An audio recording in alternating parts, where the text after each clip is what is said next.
Assalamualaikum warahmatullahi wabarakatuh. Berjumpa lagi dengan Bu Undari dalam mata pelajaran Bahasa Indonesia. Apa kabar semuanya? Semoga semua dalam kondisi sehat dan tetap semangat. Kali ini Bu Un akan melanjutkan pembahasan TPM tahap 2 untuk nomor 11 sampai dengan 20. Silahkan simak video ini, kemudian nanti bisa dikerjakan lembar kerjanya. Kita lanjutkan pembahasan yang kemarin. Untuk hari ini kita membahas nomor 11 sampai 20. Kita mulai dari nomor 11. Ada dua buah teks 1 dan teks 2.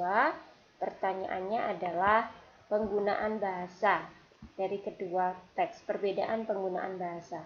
Kita lihat di sini ada kata teks 1 menggunakan bahasa Jawa, yaitu banyu moto, loh, gitu ya.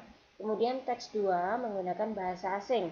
Ada sunset, sunrise, gitu. Sehingga perbedaan penggunaan bahasa pada kedua teks tersebut adalah yang B, terdapat istilah bahasa daerah pada teks 1 dan teks 2 terdapat istilah bahasa asing. Kita lanjutkan. Nomor 12, ada dua teks lagi, kemudian kita lihat pertanyaannya pola penyajian kedua teks. Pola penyajiannya, kalau kita lihat di teks 1, itu menggunakan konjungsi karena, berarti dia sebab akibat atau kausalitas. Kemudian teks 2 menggunakan konjungsi penanda waktu ya, atau kronologis, sebelumnya, setelah, ketika. Nah,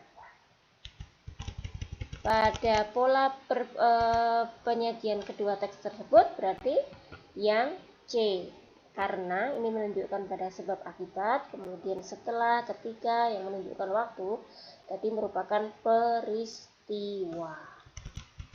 Oke. Kita lanjutkan untuk nomor 13. Ada kutipan cerpen, kemudian yang ditanyakan apa? Bukti watak penuh perhatian pada tokoh aku. Nah, perhatian di sini ditunjukkan dengan menanyakan kepada orang tuanya mengapa ia tidak hadir di sekolah. Nah, ini bentuk perhatian. Berarti bukti watak penuh perhatian ada di C, nomor 3. Kemudian kita lanjutkan nomor 14. Peristiwa apa yang dialami tokoh Buati? Nah, apa Buati? Ini ada guru namanya Buati. Kemudian setelah pulang, Buati dan murid-murid pergi ke rumah Bagus. Salah satu muridnya yang tidak masuk tanpa keterangan karena mereka khawatir jika ada sesuatu telah terjadi.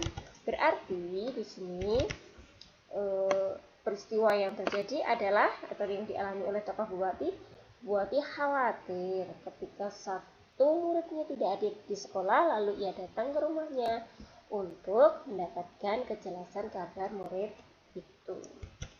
Ya. Kemudian nomor 15 ada kutipan cerpen lagi. Ditanyakan alasan tokoh Reza marah. Lihat di kutipan cerpen. Kami sudah menunggu dari tadi. Kemana saja kau? Reza, teman Kian yang angkat bicara. Kemudian Reza berdiri dan menatap Kian marah. Di sini ada penyebab konflik atau alasan kenapa Reza marah, atau penyebab konfliknya adalah bahwa temannya tadi, teman-teman sudah lama menunggu, sedangkan Kian baru saja datang. Kemudian nomor 16 ada cerpen lagi, yang ditanyakan adalah suasana. Suasana yang dialami para tokoh. Di sini ada 3 tokoh ya. Ada Tika, Ulfa, dan Sofia. Di sini ada keterangan Tika khawatir, Ulfa yang juga takut. Kemudian Sofia tampak bingung. Nah, suasana yang dialami para tokoh adalah berarti suasana ini panik. Nah, suasana yang dialami tokoh itu suasana panik, bingung, khawatir, takut. Kemudian 17, ini ada cerpen lagi ya. Di sini ada setiap langkah harus bernominalkan rupiah. Maksud dari pernyataan tersebut adalah kita ini ya, saya tebalkan ini rupiah, bahwa rupiah itu makna simbol dari uang, sehingga setiap langkah itu adalah usaha ya. Setiap langkah tadi berupa usaha, setiap usaha dan tindakan harus bisa menghasilkan uang. Jadi cocok dengan pernyataan beban hidup di kota besar seperti ini, di mana setiap langkah tadi harus bernominalkan rupiah, berarti setiap usaha dan tindakan harusnya bisa menghasilkan uang. Rupiah adalah maknanya adalah uang. 18. Amanat kutipan cerita tersebut adalah, nah ini ada ular yang dia memiliki niat buruk pada katak. Nah, ternyata kemudian ular elang menyambar katak dan ternyata juga ularnya ikut tersambar. Jauhilah niat buruk kepada orang lain kalau tidak ingin dirugikan. 19. Simpulan akibat konflik. Kalau tadi ada penyebab konflik, kalau sekarang ditanyakan akibat konflik. Cerita ini awal mula atau penyebab konfliknya adalah emaknya bilang ia iri pada teman-teman arisannya yang kaya dan hidup mewah. Sementara emak tidak punya apa-apa. Itu penyebab konflik. Kemudian mulai terjadi konflik. Kalian tidak usah sekolah, hanya menambah beban saja, kata emak kepada anak-anaknya. Itu terjadi konflik. Kemudian anak-anaknya tidak sekolah. Nah, akibat yang terjadi, akibat konfliknya, Aries semakin terjerumus dalam kehidupan yang tidak memiliki masa depan. Itu adalah akibat dari konflik. Nah, sehingga simpulan akibat konflik kutipan cerita tersebut adalah C. Nomor 20.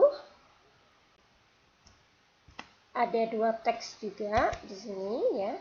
Teks 1 dan teks 2. Perbedaan pola pengembangan kedua teks.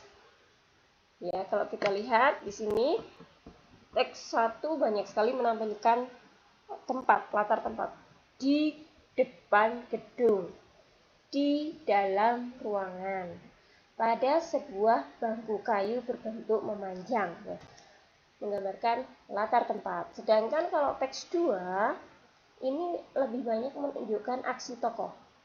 Utenteng laptop, ya, tokohnya menenteng laptop, menyembunyikan dalam jaket, berlari, menembus hujan, langkahku semakin cepat. Lalu ada aksi lagi menuju lantai 2. Ini. Jadi perbedaan pola pengembangan kedua teks tersebut. B ya, menampilkan lokasi kejadian pada teks 1, kemudian teks 2 mendeskripsikan aksi tokoh. Baik, demikian tadi pembahasan kita, semoga bermanfaat. Wassalamualaikum warahmatullahi wabarakatuh.